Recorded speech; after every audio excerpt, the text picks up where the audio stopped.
pagi hari ini kita jemaat GPDI Sudirman dan jemaat GPDI Bojong Indah dan seluruh umat Tuhan yang menyaksikan ibadah live streaming pada pagi hari ini. Kembali kita bertemu di dalam ibadah kita. Mari sama-sama kita menyiapkan hati kita menyiapkan segala sesuatu yang terbaik untuk kita berikan kepada Dia, Raja di atas segala raja. Mari umat Tuhan, saya undang kita sama-sama bangkit berdiri. Kita mau menyenangkan hati Tuhan. Sebab Dia Allah, Dia Yesus, Dia Raja, Dia yang layak menerima setiap pujian pada pagi hari ini. Terima kasih Yesus.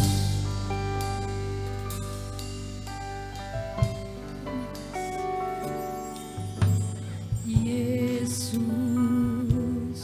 ku cinta Kau, ku tinggikan, ku agungkan. Aku kan memuji-Mu, baik di dalam suka dan duka. Katakan Yesus, ku cinta Kau. Yesus, ku cinta Kau, ku tinggikan, ku agungkan. Aku kan memuji-Mu, baik di dalam suka dan duka. Sebab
sebab kau layak.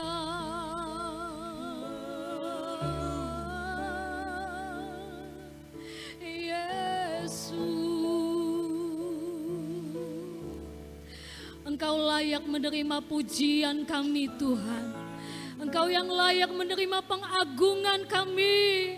Engkau yang layak menerima penghormatan kami. Sebab Engkau Yesus Kristus Tuhan. Engkau yang memelihara kehidupan kami. Engkau yang memegang kehidupan kami. Sampai hari ini kami masih dapat bernafas semua hanya karena anugerah dan kemurahan Tuhan. Saatnya Tuhan, kami ingin menaikkan pujian kami. Kami ingin menaikkan penyembahan kami hanya bagi Tuhan.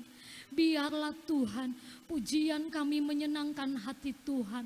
Allah Roh Kudus kiranya bertahta di setiap hati umat-umat Tuhan yang pada pagi hari ini memuji, menyembah, bersorak bagi Tuhan.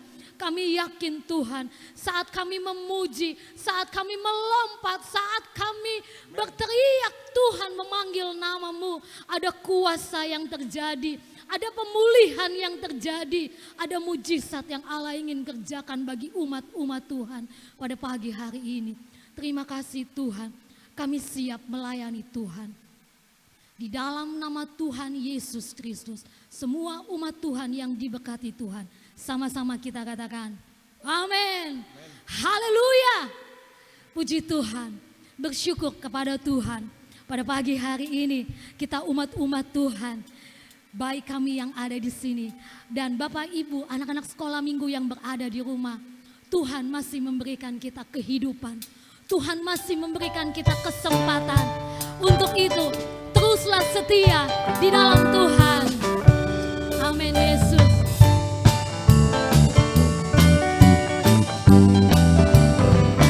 Tiada ku ragu lagi.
Dan satu sobatku yang setia, tak pernah dia tinggalkan diriku. Di waktu aku susah, waktu aku susah, waktuku sendirian, dia selalu menemani. Semua katakan bersama-sama, namanya Yesus, namanya Yesus, nama Yesus yang menghibur hatiku. Namanya Yesus, namanya Yesus, nama Yesus yang menghibur. Sekali lagi katakan namanya Yesus, namanya Yesus.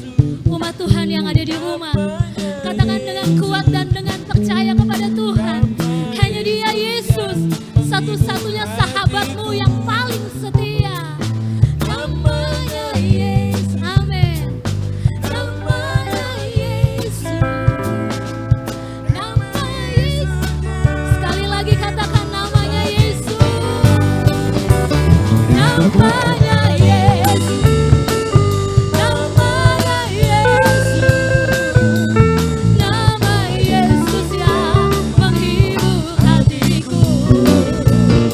Namanya Yesus, namanya Yesus, nama Yesus yang menghibur hatiku. Nama Yesus yang menghibur hatiku. Nama Yesus yang menghibur hatiku. Haleluya, puji Tuhan. Nama Yesus, sahabat yang setia, yang menghibur umat-umat Tuhan saat ini. Di dalam keadaan apapun, badai apapun yang menerpa kehidupanmu, mari pada pagi hari ini engkau datang di dalam hadirat Tuhan, mengangkat tangan dan berseru kepada Tuhan. Dia Allah El Shaddai yang tidak pernah meninggalkan. Dia Allah El Shaddai yang selalu peduli. Dia Allah El Shaddai yang terus dan akan terus memberkati kehidupanmu. Janganlah kita takut, tetap percaya dengan imanmu yang teguh kepada Tuhan. Dia Yesus yang akan memeliharamu.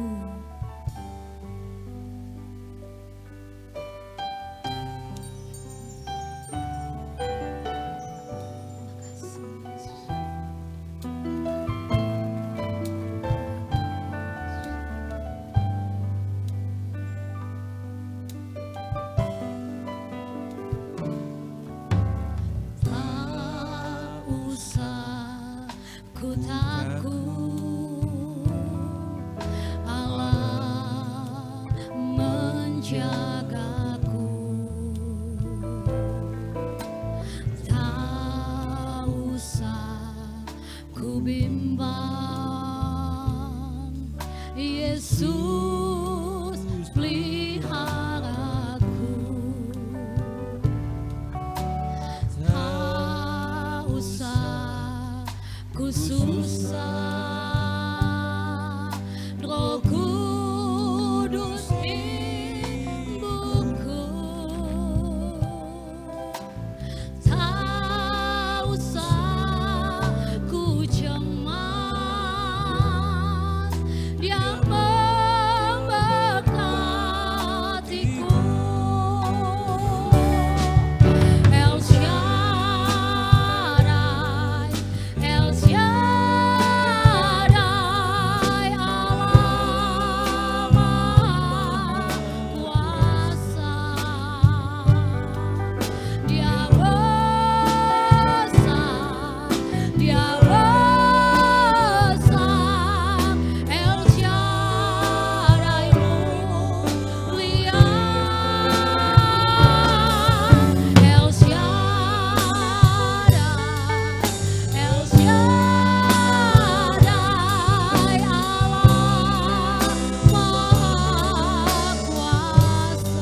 pagi hari ini kami boleh ada di tempat-Mu, di rumah-Mu lagi Tuhan, menerima berkat-Mu lewat firman-Mu.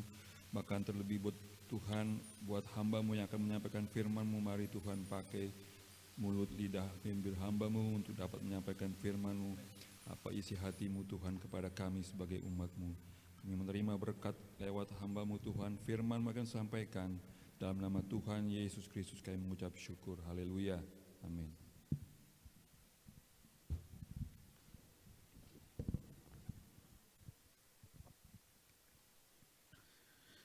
Puji Tuhan, selamat pagi, selamat kita bertemu kembali di dalam ibadah online pada pagi hari ini. Puji Tuhan, pada pagi hari ini Bapak Ibu Saudara sekalian, saya akan menyampaikan firman Allah dengan tema yaitu lakukan sesuatu seturut dengan kehendak Allah. Sekali lagi saya bacakan tema kita pada pagi hari ini, yaitu lakukan sesuatu seturut dengan kehendak Allah. Bapak Ibu yang saya kasih di dalam Tuhan, penting buat kita di hari-hari terakhir ini, kita hidup di zaman yang terakhir, yaitu di akhir zaman, menjelang kedatangan Yesus kembali, menjadi sesuatu yang sangat penting di dalam pengiringan kita kepada Tuhan. Agar di dalam kehidupan kita boleh memperhatikan sesuatu yang penting, yaitu untuk kita dapat melakukan sesuatu seturut dengan kehendak Allah. Nah saudara, pada pagi hari ini kita akan belajar sedikit dari firman Allah, yaitu di dalam kitab 1 Tawarik 13. Kita akan membaca mulai ayat yang ke-5 sampai ayat yang ke-14 yang berkata demikian. Lalu Daud mengumpulkan semua orang Israel dari sungai Sikor di Mesir sampai ke jalan yang menuju Hamat untuk menjemput tabut Allah dari Kiryat Yearim. Lalu Daud dan segenap orang Israel berangkat ke Baala ke Kiryat Yearim yang termasuk wilayah Yehuda untuk mengangkut dari sana tabut Allah yang disebut dengan nama Tuhan yang bertahta di atas kerubim. Mereka menaikkan tabut Allah itu ke dalam kereta yang baru dari rumah Abinadab, sedang Usa dan Ahyo mengantarkan kereta itu. Daud dan seluruh orang Israel menari-nari di hadapan Allah dengan sekuat tenaga, diiringi nyanyian, kecapi, gambus, rebana, ceracap, dan nafiri. Ketika mereka sampai ke tempat pengirikan Kidon, maka Usa mengulurkan tangannya memegang tabut itu karena lembu-lembu itu tergelincir. Maka bangkitlah murka Tuhan terhadap Usa, lalu ia membunuh dia. Oleh karena Usa telah mengulurkan tangannya kepada tabut itu, ia mati di sana di hadapan Allah. Daud menjadi marah karena Tuhan telah menyambar Usa demikian hebatnya, maka tempat itu disebut orang Peres Usa sampai sekarang. Pada waktu itu Daud menjadi takut kepada Allah. Lalu katanya, bagaimanakah aku dapat membawa tabut Allah itu ke tempatku? Sebab itu Daud tidak mau memindahkan tabut itu ke tempatnya, ke kota Daud. Tetapi Daud menyimpang dan membawanya ke rumah Obed-Edom, orang Gad itu. 3 bulan lamanya tabut Allah itu tinggal pada keluarga Obed-Edom di rumahnya. Dan Tuhan memberkati keluarga Obed-Edom dan segala yang dipunyainya. Nah, ayat firman Allah yang sudah kita baca pada pagi hari ini, kita akan belajar sesuai dengan tema kita. Tema kita adalah lakukan sesuatu seturut dengan kehendak Allah.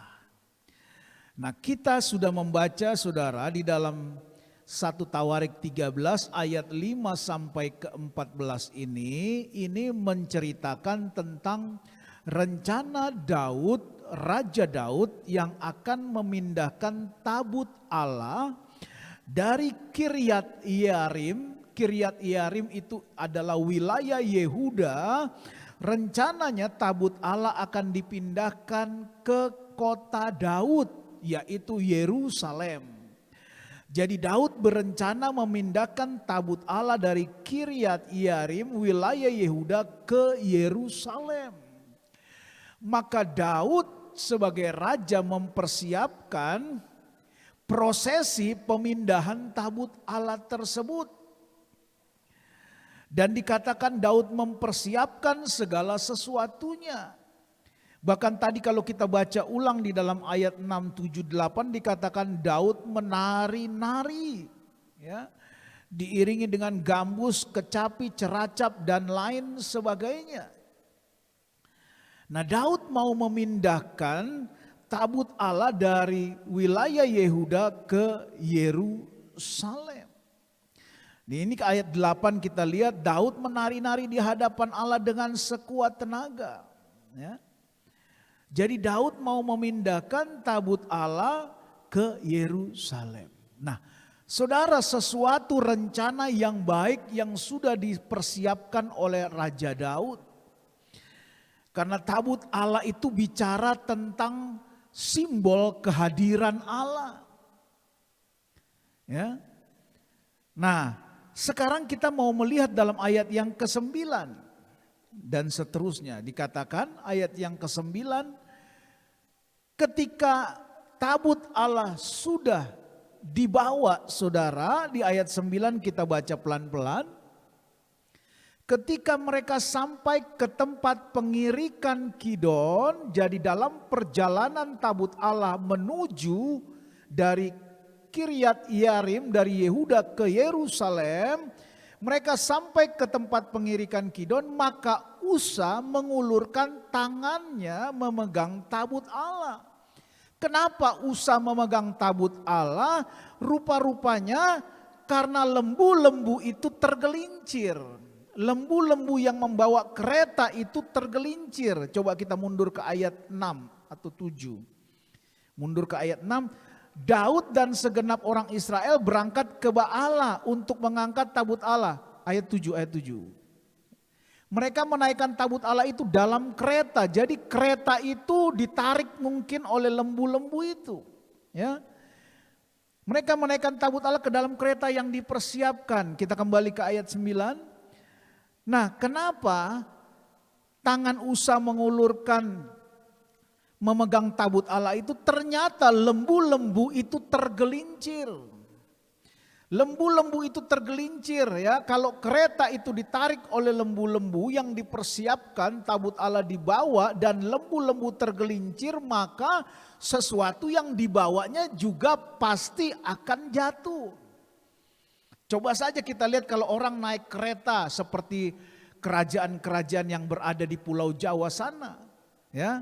Kalau kita berada di daerah Yogyakarta misalnya, contoh seperti Yogyakarta itu Keraton Jogja, kendaraan yang paling istimewa dari seorang kerajaan di keraton tersebut adalah kereta. Misalnya kereta kencana, ya, itu ditarik oleh kuda dan lain sebagainya. Nah, tetapi firman Allah berkata, Usa mengulurkan tangannya memegang tabut Allah itu karena lembu-lembu itu tergelincir. Nah, kalau lembu-lembu binatang yang digunakan untuk membawa kereta itu tergelincir, maka logika kita tabut Allah itu juga dalam posisi jatuh. Nah, itu sebabnya mungkin tabut Allah itu jangan sampai jatuh, maka tangan Usa mengulurkan tangannya memegang tabut Allah itu. Tetapi apa yang terjadi dalam ayat 10 kalau kita pelajari, saudara, maka bangkitlah murka Tuhan terhadap Usa. Lalu ia membunuh dia oleh karena Usa telah mengulurkan tangannya. Nah, kalau kita baca ayat 10, Tuhan marah terhadap Usa lalu membunuh Usa hanya karena Usa mengulurkan tangannya memegang tabut Allah. Padahal Usa itu memegang tabut Allah mungkin untuk menyelamatkan tabut Allah, takut jatuh karena tergelincir lembu-lembunya. Nah, di sini coba kita belajar dan merenungkan kebenaran firman Allah ini, saudara. Dikatakan Usa mati, ya, karena Tuhan marah kepada Usa. Ia mati di sana di hadapan Allah. Nah, coba kita pelajari, saudara. Daud membuat sesuatu rencana yang baik, yaitu membuat sesuatu rencana mempersiapkan kereta. Mungkin saja keretanya itu dibuat dari emas, dari perak. Ya, dipersiapkan untuk membawa tabut Allah ke Yerusalem. Ya, membawa tabut Allah ke Yerusalem, dan ada orang-orang yang ditugaskan oleh Daud termasuk Usa dan Ahio tadi kalau tidak salah. Coba ayat 6 dan seterusnya. Maaf, ayat 7. Usa dan Ahio, ya betul. Usa dan Ahio mengantarkan kereta itu. Jadi satu rencana yang baik yang disiapkan oleh Daud. Ya. Satu rencana yang baik disiapkan oleh Daud untuk memindahkan tabut Allah dengan kereta yang dipersiapkan khusus. Ya. Selain itu juga dipersiapkan semua, ada yang menari-menari, mempersiapkan gambus dan kecapi. Daud sangat terkenal. Bicara soal pujian, Daud sangat terkenal. Tetapi kenapa kita melihat kenapa waktu tabut Allah mau jatuh karena lembu-lembu itu tergelincir, kenapa Allah marah kepada Usa? Kalau kita perhatikan, saudara, Usa itu memiliki tujuan yang baik. Usa itu memiliki sesuatu yang baik. Karena mungkin dia takut tabut Allah itu terjatuh. Sehingga dia dengan cepat, dengan refleks mungkin tangannya menangkap dan memegang tabut Allah itu. Dengan kata lain, tabut Allah adalah simbol dari kehadiran Allah. Dengan kata lain, kalau kita terjemahkan dalam bahasa yang sangat sederhana, Usa mencoba menolong Tuhan, Usa mencoba menyelamatkan tabut Allah itu. Tetapi pertanyaan saya, kenapa dalam ayat yang ke-11, dalam ayat 10 ini kok Tuhan malah marah dan murka kepada Usa? Sehingga ayat 11 kita lihat, sehingga Daud pun marah kepada Tuhan. Daud menjadi marah karena Tuhan telah menyambar Usa demikian hebat. Nah, ini akan menjadi renungan kita pada pagi hari ini. Kita belajar pentingnya melakukan sesuatu, memahami kehendak Allah dalam hidup kita. Sebentar kita akan melihat kenapa ada rahasia yang dibuka oleh firman Allah pagi hari ini. Daud melakukan sesuatu yang baik, mempersiapkan kereta, orang-orang pengiring dan lain sebagainya untuk memindahkan tabut Allah dari Kiryat Yearim, wilayah Yehuda, dari wilayah Yehuda ke Yerusalem. Tetapi di dalam perjalanannya lembu-lembu tergelincir dan tabut Allah hampir mungkin jatuh sehingga dipegang oleh Usa.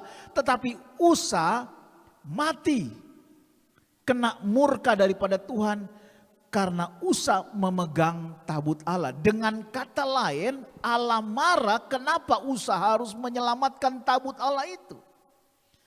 Kenapa Usa harus memegang tabut Allah itu? Logika kita sebagai manusia sulit. Kenapa Tuhan? Usa melakukan sesuatu yang baik, Daud melakukan sesuatu yang baik. Kenapa terjadi demikian? Daud menjadi marah. Kemudian kita lihat ayat 12. Dengan kejadian dan peristiwa itu, akhirnya saudara lihat dalam ayat 12. Pada waktu itu Daud menjadi takut kepada Allah.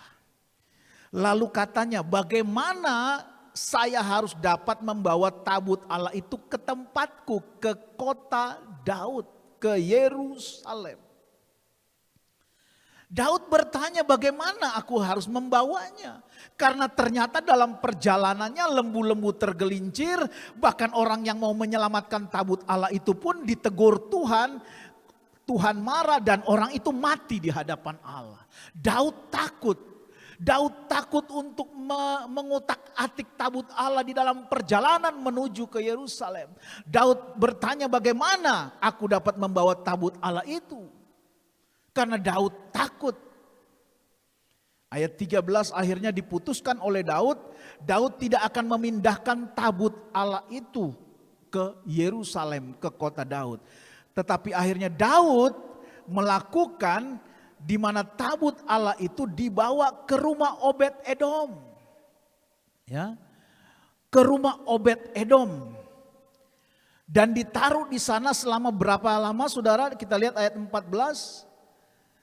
Selama 3 bulan lamanya. 3 bulan lamanya tabut Allah itu ada di rumah Obed-Edom. Dan tabut Allah itu adalah simbol dari kehadiran Allah.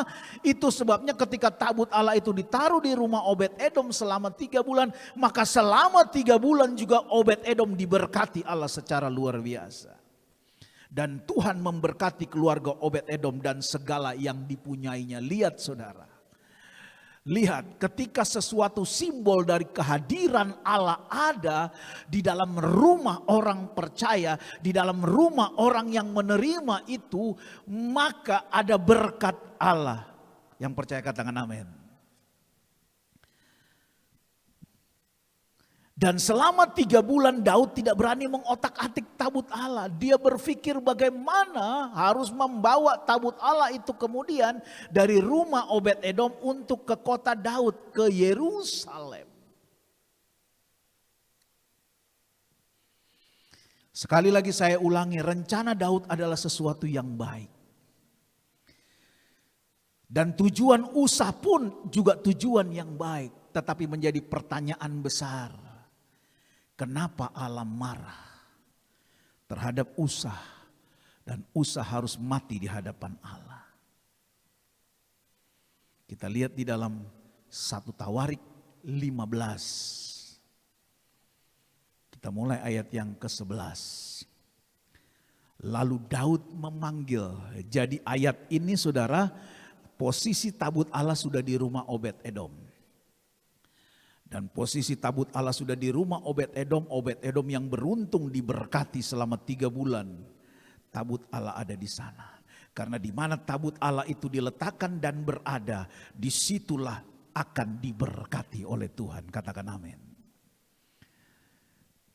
Nah sekarang Daud sedang berpikir dan melakukan sesuatu untuk melanjutkan pemindahan tabut Allah tersebut dari rumah Obed-Edom ke kota Daud ke Yerusalem. Ayat 11 kita mulai. Lalu Daud memanggil Zadok dan Abyatar. Siapa mereka? Mereka adalah imam-imam. Dan orang-orang Lewi yakni Uriel, Asaya, Yoel, Semaya, Eliel dan Abinadab. Jadi dalam ayat 11 sekarang Daud datang kepada imam-imam dan orang-orang Lewi. Ayat 12 Daud berkata demikian dan berkata kepada imam-imam dan orang-orang Lewi tersebut. Daud berkata begini, hai kamu ini para kepala puak dari orang Lewi. Kuduskanlah dirimu kamu ini dan saudara-saudara sepuakmu supaya kamu mengangkut tabut Tuhan Allah Israel ke tempat yang telah kusiapkan untuk itu. Saudara perhatikan ada perubahan dari cara Daud melanjutkan pekerjaannya. Dia sekarang datang kepada imam dan kepada orang Lewi untuk memohon kepada mereka agar mereka menguduskan diri mereka untuk sebentar. Imam-imam dan orang Lewi ini yang diminta oleh Daud untuk membawa tabut Allah dari rumah Obed-Edom ke kota Daud, ke Yerusalem. Pertanyaan sederhananya kan begini saudara. Kenapa enggak dari awal Daud minta imam dan orang Lewi? Nah, kita mulai mendekati rahasia Allah. Ayat 13. Sebab oleh karena pada pertama kali, perhatikan, sebab oleh karena pada pertama kali kamu tidak hadir. Artinya pada saat Daud membawa tabut Allah dengan keretanya, orang-orang ini, imam dan orang Lewi tidak hadir. Maka Tuhan Allah kita telah menyambar di tengah-tengah kita, termasuk menyambar Usa yang memegang tabut Allah. Sebab kita tidak meminta petunjuknya seperti seharusnya. Artinya yang harus membawa tabut Allah itu bukan orang biasa. Tetapi harus imam-imam dan orang Lewi sesuai ketentuan dan kehendak Allah. Dikatakan dalam ayat ini, sebab kita tidak meminta petunjuk Allah seperti seharusnya. Berarti seharusnya dari awal Daud minta imam dan orang Lewi yang menguduskan diri dan membawa tabut Allah itu. Ayat 14. Jadi para imam dan orang-orang Lewi menguduskan dirinya untuk mengangkut tabut Tuhan Allah Israel. Saudara, saya mau katakan sesuai dengan tema kita pada pagi hari ini. Tujuan yang baik yang dilakukan oleh setiap kita manusia, tujuan yang baik tetapi tidak merupakan kehendak Allah, maka bisa berakibat fatal buat kita. Seringkali dalam kehidupan kita manusia, kita melakukan sesuatu tujuan yang menurut kita baik. Yang menurut pandangan orang baik. Yang menurut rencana kita baik. Tetapi seringkali kita lupa apakah itu sudah menjadi kehendak Allah. Sebagaimana seharusnya kata firman Allah. Daud membuat kesalahan. Dia menyuruh orang-orang mengangkat tabut Allah itu tidak sesuai dengan apa yang Tuhan minta. Karena tempat tabut Allah itu adalah yang menjadi tugasnya adalah tugas para imam dan orang Lewi, bukan orang-orang biasa. Itu sebabnya Usa mati di hadapan Allah. Tujuan Usa baik, menyelamatkan tabut Allah, menolong Allah. Tapi ketahuilah bahwa Allah tidak perlu pertolongan manusia. Karena dia adalah Allah yang dahsyat, Allah yang ajaib. Seringkali kita mau melakukan sesuatu yang bertujuan baik. Tetapi kita tidak memahami firman Allah. Sehingga ketika manusia mengalami kegagalan, mengalami kekacauan dalam hidup dan bertanya kenapa. Seharusnya kami meminta petunjuk hamba Allah. Seharusnya kami meminta petunjuk imam dan orang-orang Lewi.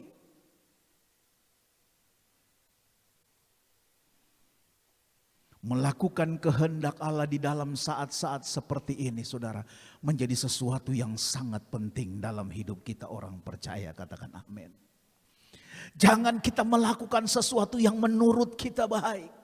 Di dalam situasi seperti keadaan seperti sekarang yang kita hadapi. Jangan mengambil sesuatu kebijakan, keputusan yang menurut kita baik. Tetapi datang kepada Tuhan, lihat kembali firman Allah. Apa yang Allah ingin kerjakan sesuai dengan firman-Nya dalam kehidupan kita. Berjalanlah seturut dengan kehendak Allah. Yang walaupun mungkin menurut kacamata pandangan kita sepertinya tidak sesuai. Tapi lakukan sesuai kehendak Allah. Karena kalau kita melakukan sesuai kehendak Allah, pasti ada kemenangan di sana. Pasti ada berkat di sana.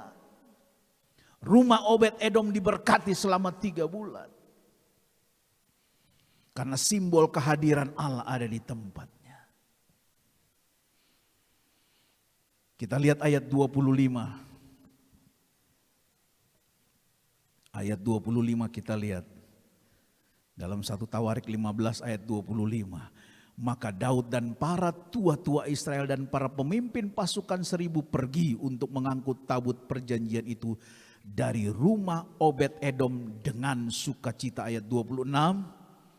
Dan oleh karena, perhatikan, dan oleh karena Allah menolong orang Lewi yang mengangkat tabut perjanjian Tuhan itu, maka dipersembahkanlah 7 ekor lembu jantan dan 7 ekor domba jantan. Ayat 27. Daud memakai jubah dari kain lenan halus. Tadi saya sudah kupas dalam pelajaran meterai. Lenan halus adalah perbuatan orang benar. Juga segala orang Lewi yang mengangkat tabut itu dan para penyanyi dan kenanya yang mengepalai pengangkutan dan para penyanyi. Daud juga memakai baju efod. Perhatikan, ada perubahan. Tadi waktu pertama Daud mengangkat tabut Allah dari Kiryat Yearim, ya, itu Daud menggunakan pakaian kebesaran kerajaannya. Daud menggunakan pakaian kebesaran kerajaannya. Dan yang mengangkatnya bukan imam dan orang Lewi. Akibatnya Usa mati. Tetapi sekarang dari rumah Obed-Edom, tabut Allah dibawa ke Yerusalem. Daud menggunakan baju efod. Daud memakai jubah dari kain lenan halus. Bukan lagi bicara tentang pakaian kerajaan. Tapi Daud merendahkan diri di hadapan Tuhan. Bahwa ini adalah tugas, bukan tugas seorang raja. Tapi tugas daripada imam dan orang-orang Lewi. Ayat 28. Seluruh orang Israel mengangkut tabut perjanjian itu. Dan seterusnya. Jadi saudara, dari hal yang pertama ini, kita melihat satu gambaran penting sekali untuk kita dapat memahami kehendak Allah dalam hidup kita. Ya, sekedar melakukan dengan tujuan yang baik itu tidak cukup.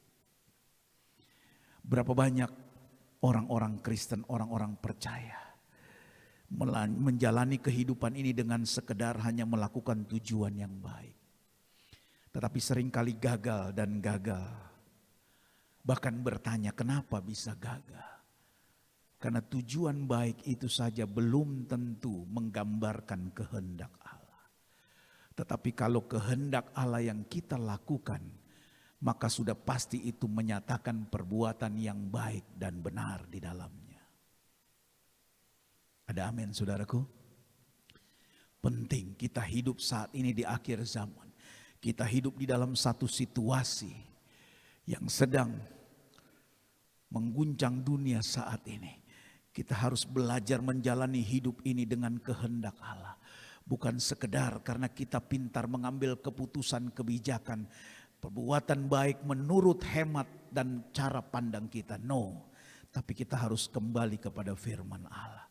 Karena segala sesuatu yang baik menurut manusia belum tentu itu sesuai dengan kehendak Allah. Tapi kita harus berpulang kepada firman Allah. Ini menjadi sesuatu yang penting. Daud menyadari kekeliruannya. Dia datang kepada para imam dan ke orang Lewi. Mereka diminta secara khusus oleh Daud untuk menguduskan diri mereka. Mereka dipersiapkan.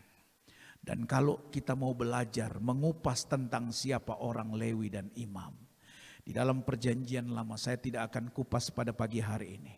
Tetapi kalau kita akan lihat dan belajar di waktu-waktu yang akan datang. Tugas imam dan orang-orang Lewi inilah yang ditugaskan oleh Allah. Baik untuk mengangkat tabut Allah. Juga untuk menyelenggarakan ibadah kebaktian kepada Tuhan. Tata aturan yang sudah dibuat oleh Allah sejak zaman Musa. Itu tidak boleh dilanggar. Hanya karena menurut sesuatu yang menurut kacamata kita adalah baik. Nah seringkali kita gagal orang-orang Kristen, orang-orang percaya. Seringkali kita gagal hanya sekedar melakukan pemikiran kita yang menurut kita ini baik. Menurut kita ini baik. Sesuatu yang baik menurut manusia belum tentu seturut dengan kehendak Allah. Kita mau belajar pagi hari ini. Kita belajar dari Daud. Tabut Allah adalah bicara simbol dari kehadiran Allah. Kalau Allah hadir, Di mana Allah hadir, kita harus belajar untuk menghargai kehadirannya. Yang terakhir saudara, kita lihat contoh yang kedua dari 2 Tawarik 26 ayat 3 sampai 5. Kalau tadi kita bicara tentang contoh seorang raja yang bernama Daud, sekarang kita melihat contoh yang kedua dari seorang raja yang bernama Uzia. Uzia berumur 16 tahun pada waktu ia menjadi raja dan 52 tahun lamanya ia memerintah di Yerusalem. Nama ibunya ialah Yekolya dari Yerusalem. Ayat yang keempat, ia melakukan apa yang benar. Perhatikan saudara, ketika Uzia dilantik menjadi raja, awal pemerintahannya dikatakan dalam firman Allah, ia melakukan apa yang benar, bukan yang baik. Perhatikan, baik dan benar itu berbeda. Benar itu kacamata firman, tetapi baik itu belum tentu seturut dengan firman Allah. Orang yang benar sudah pasti baik, orang yang baik belum tentu benar. Itu sebabnya Alkitab sering menggunakan dengan kalimat kata benar. Ia melakukan apa yang benar di mata Tuhan, tepat seperti yang dilakukan Amasya ayahnya. Ayat yang ke-5. Ia mencari Allah, perhatikan, Uzia seorang raja mencari Allah selama hidup Zakaria. Zakaria adalah mentornya yang mengajarnya supaya takut akan Allah. Nah, kalimat kuncinya dalam ayat 5 saudara perhatikan, dan selama ia mencari Tuhan, Allah membuat segala usahanya apa? Berhasil. Katakan dalam hatimu, selama saya mencari Tuhan, selama saya hidup melekat kepada Tuhan, Allah akan membuat segala usahaku berhasil. Ini kunci daripada Raja Uzia. Dia memulai pemerintahannya dengan baik, dengan benar. Ia mencari Allah, ia takut akan Allah. Dan Allah memberkatinya, membuat dia menjadi raja yang berhasil. Ia melakukan apa yang benar di mata Tuhan, bukan apa yang benar di pandangan manusia. Ini awal yang baik. Tetapi dalam perjalanan pemerintahan Raja Uzia, sifat manusia selalu berubah. Dan Uzia pun mengalami perubahan mulai dari ayat yang ke-16 sampai 21. Kita lihat, setelah ia menjadi kuat, perhatikan saudara, setelah Raja Uzia menjadi kuat karena diberkati Tuhan, pemerintahan kerajaannya diberkati menjadi kuat, ia menjadi tinggi hati. Salah satu sifat dasar manusia ketika sudah diberkati Tuhan, ketika sudah menjadi kuat, ia menjadi tinggi hati sehingga ia melakukan hal yang merusak. Perhatikan, ia berubah setia kepada Tuhan Allahnya. Dan kesombongan Uzia yang paling fatal adalah dia memasuki bait Tuhan untuk membakar ukupan di atas mezbah pembakaran ukupan. Ketika seorang raja yang bernama Uzia sudah diberkati Tuhan, sudah menjadi kuat kerajaannya, dia menjadi sombong, dia merasa bahwa itu adalah hasil kerjanya. Padahal itu adalah semua semata-mata berkat yang Allah berikan karena dia melakukan apa yang benar di mata Tuhan. Itu sebabnya saya selalu katakan sejak beberapa kali khotbah saya, berkat Allah itu sudah final.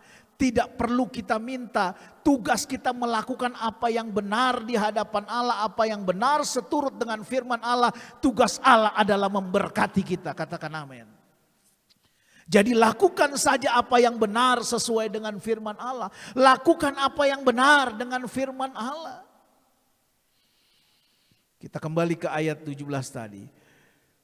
Ayat 17, tetapi Imam Asaria mengikuti Raja Uzia dari belakang bersama-sama 80 imam Tuhan. Perhatikan, imam Tuhan orang-orang yang tegas. Ayat 18, mereka berdiri di depan Raja Uzia dan berkata kepadanya, hai Uzia, engkau tidak berhak membakar ukupan kepada Tuhan.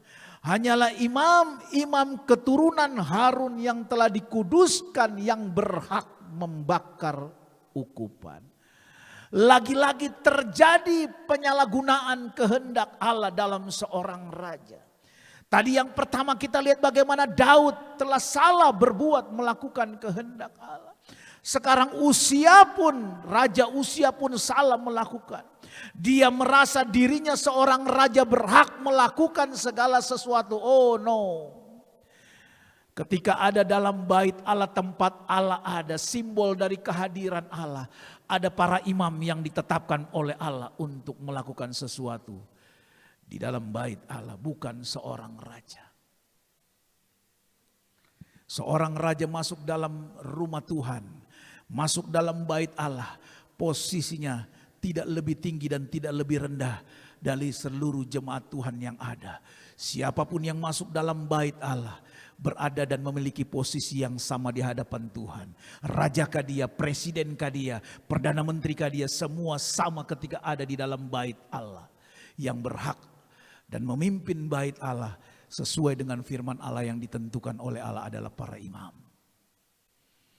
Dan Raja Uzia telah menyalahi. Itu sebabnya dikatakan keluarlah dari tempat kudus ini. Seorang raja diusir keluar oleh imam.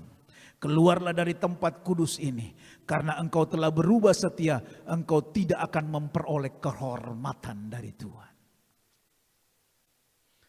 Saudara, seringkali kemanusiaan kita membawa kita menjadi sombong. Ketika kita diberkati Tuhan, karena kita menerima berkat Tuhan yang pada awalnya karena kita melakukan apa yang benar di mata Tuhan. Tetapi seringkali manusia ketika sudah diberkati Tuhan, dia lupa. Dia lupa dari mana dia mendapat berkat. Dia lupa dari mana dia mendapat jabatan penghargaan. Dia lupa dari mana dia mendapat semua itu. Dan dia mulai menyalahgunakan apa yang dia miliki. Sehingga dia lupa. Dia tidak lagi melakukan kehendak Allah yang seharusnya. Raja Uzia berbuat semena-mena. Dia masuk ke dalam bait Allah dan dia membakar korban ukupan. Itu bukan tugas seorang raja, tapi itu adalah tugas seorang imam. Dan imam-imam dengan tegas berkata tadi, keluar. Dikatakan engkau tidak memperoleh kehormatan dari Tuhan Allah karena hal ini. Ayat 19 kita lihat. Tetapi Uzia dengan bokor ukupan di tangannya untuk dibakar menjadi marah. Sama tadi seperti Daud marah. Sementara amarahnya meluap terhadap para imam, timbullah penyakit kusta pada dahinya di hadapan para imam di rumah Tuhan dekat mezbah pembakaran ukupan. Dan kalau kita baca ayat ini seterusnya, Raja Uzia akhirnya mati. Sama seperti Usa tadi ketika memegang tabut Allah. Dia mati di hadapan Allah. Dan Raja Uzia pun kena kusta di hadapan para imam di rumah Tuhan. Bukan di luar rumah Tuhan. Itu sebabnya dari pelajaran ini kita yang hidup di akhir zaman ini. Mari, penting untuk kita melakukan sesuatu seturut dengan kehendak Allah. Lakukan apa yang benar yang firman Allah katakan. Walaupun mungkin itu seringkali bertentangan dengan hati kita. Walaupun itu mungkin seringkali bertentangan dengan pikiran kita. Karena pikiran kita seringkali dipengaruhi oleh keadaan, oleh lingkungan, oleh teknologi dan lain sebagainya. Semua yang ada di luar sana mempengaruhi cara kita berpikir, mempengaruhi cara kita bertindak, mempengaruhi cara kita melakukan sesuatu dan membuat keputusan. Tapi saya mau mengajak pagi hari ini, walaupun itu semua ada mempengaruhi kita, tetapi ketika kita mengambil satu keputusan, satu kesimpulan dalam hidup ini, mari jangan lihat pengaruh yang dari luar sana, tapi kembali kepada firman Allah. Kembali petunjuk daripada firman Allah. Kembali kepada Tuhan. Apa yang Tuhan inginkan di dalam hidup kita.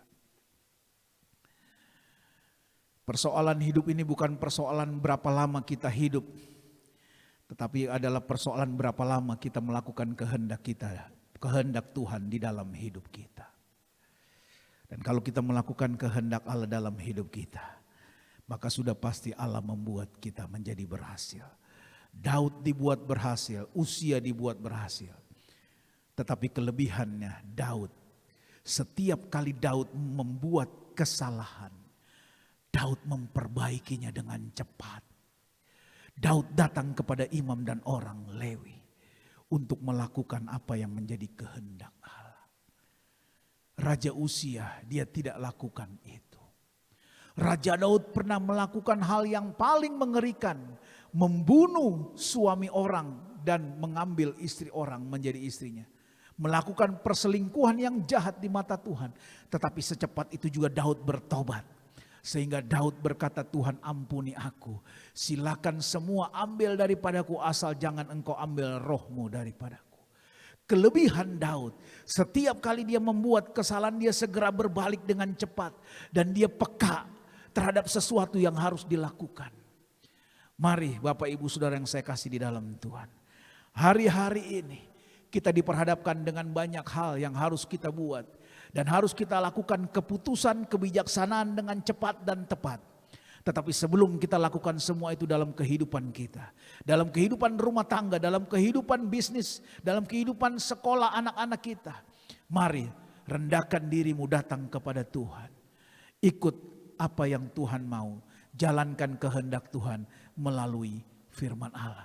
Karena firman Allah adalah pedoman dan tuntunan dalam setiap kehidupan kita orang percaya. Tuhan kiranya memberkati kita semua. Mari kita tundukkan kepala, kita akan berdoa untuk firman Allah. Bapa kami yang ada di dalam sorga, Bapa yang kami panggil di dalam nama Tuhan Yesus Kristus. Terima kasih banyak Tuhan, kalau pada pagi siang hari ini kami sudah kembali belajar tentang kebenaran firman-Mu. Kami boleh melihat firman Allah dan kami boleh belajar betapa pentingnya untuk memahami dan mengerti kehendak Allah dalam setiap kehidupan kami. Mungkin seringkali kami melakukan perjalanan kehidupan kekristenan kami berdasarkan penilaian kami yang baik, berdasarkan pemikiran kami yang baik, berdasarkan yang menurut kami baik Tuhan. Tetapi belum tentu itu berkenan di hati Allah. Tuhan, kalau ada hal yang sudah kami lakukan, hal-hal seperti ini sebelumnya, mari Allah Roh Kudus mohon ampun daripada kehidupan kami. Dan biarlah kiranya mulai hari ini dan ke depan dan seterusnya Tuhan, biar Roh Kudus yang menguasai setiap hati dan pikiran kami. Biarlah kami boleh berpijak di atas kebenaran firman Allah. Kami boleh berjalan, kami boleh melakukan seluruh kehidupan kami sesuai dengan kebenaran firman-Mu. Terlebih di dalam kami melayani Tuhan dan pekerjaan Tuhan. Kami boleh melayani Tuhan dan pekerjaan-Mu seturut dengan kehendak-Mu Bapa. Bukan seturut daripada keinginan hati dan pikiran kami. Bukan seturut daripada kemauan kami. Bukan seturut daripada kemauan lingkungan dan keadaan kami. Tapi kami mau belajar untuk berjalan seturut dengan kehendak-Mu Tuhan. Kuatkan kami Tuhan. Bawa kami terus masuk dalam kebenaran firman-Mu Tuhan. Sehingga semakin hari kami semakin kuat di dalam Engkau Tuhan. Dan firman-Mu itulah menjadi kekuatan, menjadi pelita, menjadi terang di dalam setiap kehidupan kami. Sehingga kami tidak akan terpeleset Tuhan. Di tengah-tengah situasi yang semakin tidak menentu ini, tetapi kami boleh berjalan dalam kepastian firman Allah yang menuntun jalan hidup kami Tuhan. Dari hari ke hari, minggu ke minggu, bulan, bahkan tahun lepas tahun. Dan kami percaya, kami berpegang kepada kebenaran firman Allah. Engkaulah Tuhan dan jaminan hidup kami. Engkaulah kekuatan kami, benteng hidup kami. Dan kami tidak akan pernah takut dan khawatir akan hari esok. Karena Tuhan Yesus Kristus Allah beserta dengan kami. Di dalam berkat nama Tuhan Yesus Kristus kami sudah berdoa dan mengucap syukur. Haleluya. Amin. Puji Tuhan. Sekali lagi kita bersyukur kepada Tuhan. Karena pada siang hari ini kita sudah dikuatkan. Kita sudah menerima berkat yang luar biasa melalui kebenaran firman Tuhan. Kiranya Tuhan Yesus memberkati gembala sidang yang kita kasihi. Biarlah kita tetap menjadi jemaat yang setia, jemaat yang melakukan kehendak Allah yang benar di hadapan Tuhan. Puji Tuhan, saatnya pada siang hari ini kita akan memberikan yang terbaik bagi Tuhan. Di mana Tuhan sudah memberkati kehidupan kita selama 1 minggu yang telah lewat. Sama-sama kita akan berdoa. Segala puji syukur kepadamu Tuhan. Pada siang hari ini kami begitu mengucap syukur kepadamu. Di mana Tuhan sudah memberkati kami dengan berlimpah-limpah. Saatnya saat ini Tuhan kami akan memberi persembahan kami akan mengembalikan perpuluhan kami, dan kami akan memberkati kas gereja kami Tuhan, dan kami akan memberi penuh dengan sukacita. Di dalam nama Tuhan Yesus Kristus kami berdoa dan mengucap syukur. Haleluya. Amin.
Puji Tuhan, tibalah kita di akhir ibadah raya kita pada siang hari ini.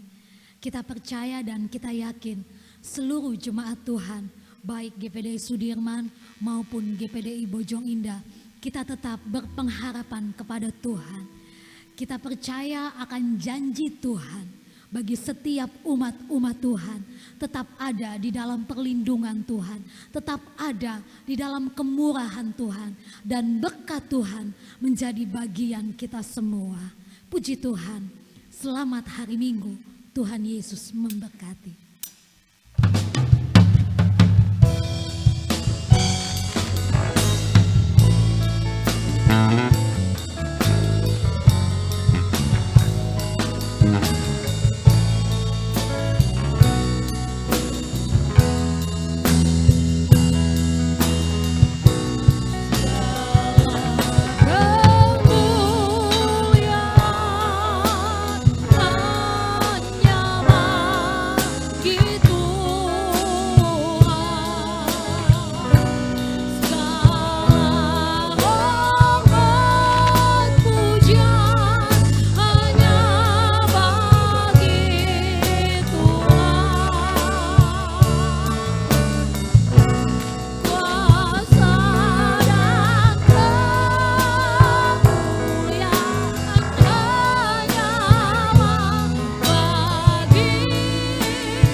Kami bersyukur Tuhan.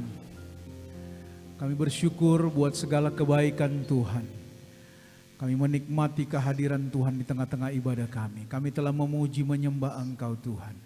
Kami juga sudah mendengarkan sebagian daripada kebenaran firman-Mu Tuhan. Kekuatan pertolongan hanya datang daripada Tuhan. Terima kasih banyak Bapa di dalam sorga, terima kasih. Kami mau serahkan Tuhan seluruh kehidupan kami ke dalam tangan-Mu Tuhan. Keluarga besar sidang jemaat-Mu GPDI Sudirman dan GPDI Bojong Indah Tuhan. Ke dalam tangan-Mu hamba serahkan mereka ke dalam tangan-Mu Tuhan. Mulai dari anak-anak sekolah minggu sampai yang tertua opa dan oma. Tubuh, jiwa, roh, hati dan mereka. Tubuh, jiwa, roh, hati dan pikiran mereka kami serahkan semua ke dalam tangan-Mu. Engkau yang akan menjaga, melindungi Tuhan, memelihara. Dan melindungi, menjaga mereka Tuhan. Senantiasa di setiap jalan mereka Tuhan. Pasukan malaikat-Mu dari sorga memelihara. Setiap rumah-rumah umat-umat-Mu Tuhan. Dilindungi dan dijaga. Dan nama Tuhan senantiasa terukir dan dipuji, dibesarkan, ditinggikan sampai selama-lamanya. Begitupun Tuhan kami serahkan pelayanan pekerjaan Tuhan yang ada di GPDI Sudirman dan Bojong Indah Tuhan. Dan kami percaya Tuhan dalam waktu yang tidak lama lagi Tuhan kami akan menikmati ibadah secara bersama-sama Tuhan. Kami percaya Tuhan, kami percaya tidak ada sesuatu yang tidak mungkin bagi Allah. Tetapi kami berharap hanya kepada-Mu saja Tuhan. Karena Engkaulah satu-satunya pertolongan dan kekuatan kami. Dan nama Tuhan senantiasa menjadi jaminan dalam setiap kehidupan kami. Berkati seluruh umat-umat-Mu, berkati seluruh hamba-hamba-Mu yang ada di kota Jakarta. Berkati seluruh pekerjaan Tuhan yang ada di kota ini Tuhan. Biarlah kiranya nama Tuhan senantiasa menjadi sumber pengharapan kekuatan bagi setiap mereka yang senantiasa berseru, berharap dan bersandar hanya kepada Tuhan. Dan satu-satunya jaminan di dalam setiap kehidupan orang percaya. Terima kasih banyak Bapa di dalam sorga, terima kasih. Tak henti-hentinya sekali lagi kami serahkan seluruh para pemimpin bangsa dan negara kami ke dalam tangan-Mu. Mulai dari Bapak Presiden Tuhan, Menteri Kesehatan, Ketua Gugus, Gubernur DKI Jakarta dan seluruh gubernur yang ada di Indonesia ini Tuhan. Untuk sama-sama bergandengan tangan Tuhan. Melakukan sesuatu yang terbaik bagi seluruh warga masyarakat yang ada di dalam Tuhan. Menyelesaikan persoalan wabah COVID-19 ini. Dan kami percaya kalau hanya karena kekuatan manusia kami tidak sanggup. Tapi kami percaya Tuhan di mana di dalam bangsa dan negara ini, kota Jakarta, ada umat-umat Tuhan, hamba-hamba Tuhan, jemaat Tuhan yang senantiasa berdoa dan berseru kepada nama Tuhan. Dan kami percaya nama di atas segala nama itu, nama Yesus yang akan menjadi jaminan dan akan menyembuhkan dan memulihkan setiap mereka yang sakit, bahkan pemulihan akan terjadi secara luar biasa. Terima kasih banyak Bapa di dalam sorga, terima kasih. Berkati sekali lagi hamba-hamba-Mu, para pelayan-Mu yang sudah ambil bagian pada ibadah online pada pagi hari ini Tuhan. Para pemain musik WL, tim multimedia Tuhan. Dan semua kami yang hadir Tuhan, diberkati secara luar biasa oleh Tuhan. Kami serahkan seluruh kehidupan kami ke dalam tangan-Mu. Rumah-rumah tangga kami ke dalam tangan-Mu Tuhan. Seluruh mata pencarian usaha warung toko dagang umat-umat Tuhan diberkati oleh Tuhan. Dan semua umat-umat Tuhan dijaga, dilindungi dari segala bentuk wabah virus COVID-19. Dijaga, dibungkus oleh kuasa darah Yesus. Terima kasih banyak Bapa di dalam sorga, terima kasih. Berkati lingkungan gereja kami Tuhan. Berkati seluruhnya Tuhan Yesus. Berkati Tuhan setiap masyarakat yang ada di lingkungan wilayah Karet Kuningan ini Tuhan. Engkau memberkati. Terima kasih banyak Bapa di dalam sorga, terima kasih. Setiap taburan firman yang sudah kami dengar pada pagi hari ini, biarlah firman itu boleh tinggal dan tertanam di dalam setiap tanah hati kami. Dan lewat firman itulah kami boleh terus Tuhan ada menjalani setiap kebenaran firman-Mu. Firman tinggal di dalam hidup kami dan kami boleh bersama dengan firman-Mu Tuhan. Sehingga segala sesuatu kami hadapi, kami boleh melihat kemuliaan dan mujizat Allah dinyatakan dalam setiap kehidupan kami. Terima kasih banyak Bapa di dalam sorga, mengampuni setiap salah, kekurangan dan dosa kami. Kami sudah berdoa dan mengucap syukur. Saudara-saudaraku, sidang jemaat GPDI Sudirman dan sidang jemaat GPDI Bojong Indah, angkatlah kedua belah tanganmu, terimalah berkat kemurahan rahmat anugerah dari Allah Bapa di dalam sorga, kecintaan dan kasih sayang dalam anaknya Yesus Kristus, serta persekutuan pimpinan Allah Roh Kudus tinggal menyertai kita. Mulai hari ini, besok, bahkan sampai Maranatha, Yesus datang kembali.